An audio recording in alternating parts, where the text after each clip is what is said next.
Bapak dan anak memang harus kompak di dalam hal apapun, tapi dalam hal kebaikan dong ya. Tapi bapak dan anak satu ini justru kompak dalam keburukan. Tidak untuk dicontoh, bapak dan anak asal Palu, Sulawesi Selatan ini ditangkap polisi bahkan terancam hukuman mati karena diduga menyimpan 19 kg sabu. Sang anak diketahui menyimpan sabu senilai 20 miliar rupiah. Waduh, kompak sih, tapi nggak gini juga kali. Berita ketiga, polisi menangkap seorang laki-laki berinisial HR dan anaknya yang berinisial SIK karena diduga menyimpan 19 kg sabu.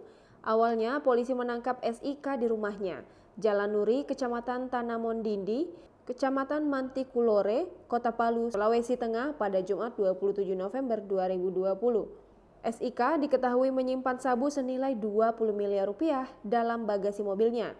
Untuk mengelabui polisi, narkoba itu dikemas dalam bungkus teh. Saat diperiksa polisi, SIK mengaku barang itu didapat dari ayahnya, HR.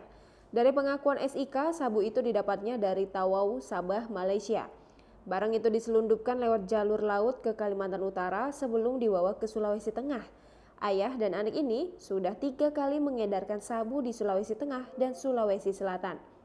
Saat ini mereka mendekam di tahanan Polres Palu. Keduanya terancam dijerat dengan pasal 114 ayat 2, pasal 112 ayat 2 Undang-Undang RI nomor 35 tahun 2009 tentang narkotika dengan ancaman maksimal hukuman mati.